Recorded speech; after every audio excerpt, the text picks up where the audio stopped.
Hello everyone, this is John Corey Jackson with another Everyday Living with John video.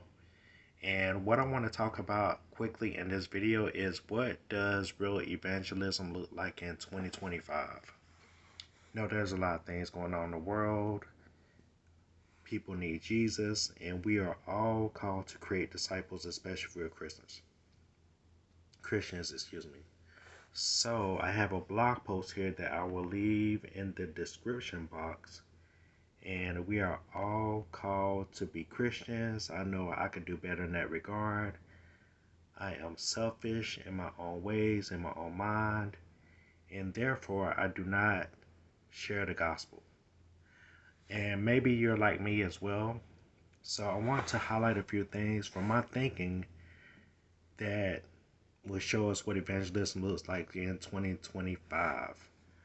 So, see there. It can be a challenge to share Christ, but we do have to start with love. Everything is rooted in love, and we love others because Christ loved us. There's no big I's or little U's. We are all in this together, and love allows us to look past people's faults and flaws and see a person in need of Christ. And we'd be wise to remember that we were once in need of Christ. We're every day in need of Christ, so let's make sure that we convey that to other people. And also, it is beyond church attendance. Church attendance alone is not evangelism. So that's, I think, is an issue in the Western church, that we equal church attendance to being evangelism. And inviting people to church is not evangelism, in my opinion. It's just inviting people to church. So we are called to be the church more than we are called to attend church. And we are called to be the church, of course. So we have to understand the times, the culture that we live in. Things are different than the early disciples went through, but the early disciples used Greek culture to spread the gospel more effectively. So we have to do the same thing. We have to understand the trends, things that's going on, in order to be more effective people of Christ. That comes with understanding the culture, understanding the difficulties that people are experiencing today, and using that to relate to their current present need and their need for Christ.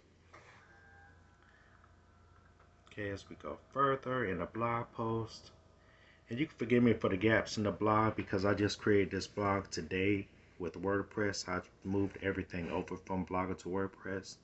A little bit easier of a site to work with, so forgive those long gaps in there. I'm trying to fix it. But back to the post, all of us have a story. It is important and imperative for us to share our stories with others. Every one of us have a Christ delivered me, or God delivered me, or I was stuck until Christ came in story.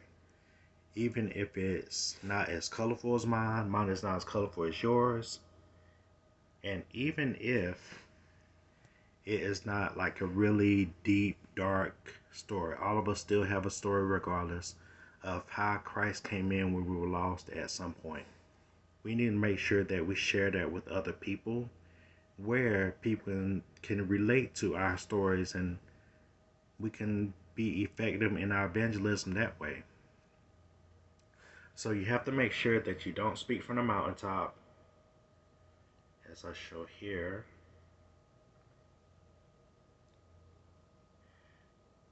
Don't speak from a mountaintop. Speak from your valley experiences and share how God got you to where you need to be, or where you are striving to be.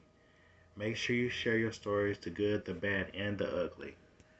So, evangelism is not easy, especially in this day and age where truth is relative to everyone, and all of these things like political division, transgender, all these kind of things that's happening in the world. But we can always lead with love, or we can lead with Christ, and we can share the love of Christ regardless of someone's position, regardless of what they think and what they may feel. We still can share the love. We can do what we can to evangelize people and to create disciples. Not churchgoers, not perfect people, or people we think will be great Christians, but everyone. The God's gospel is for everyone that will receive it with their hearts and believe in their hearts. So let's do better to be better evangelists. I know I could do better. And what I want to do is use my gifts and tools to draw people in. So that is what I plan on doing to help evangelize, because I think I'm better when I'm writing.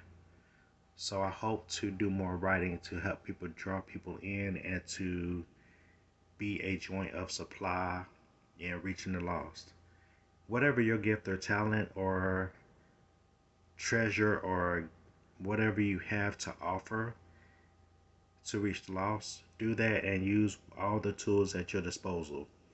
Even in business, you can use that as a tool, a witnessing tool. So let's not just invite people to church and let the pastor do all the work. Let us do the work and tilling the ground and to do our part, not just inviting people to church, not just letting church do the church building do all the work, but we do have a responsibility as men and women of Christ, especially, to reach the lost and to lead with love at all times.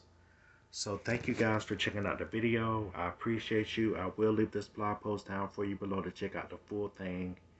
And thank you. I appreciate you guys. God bless you and have a great and wonderful day.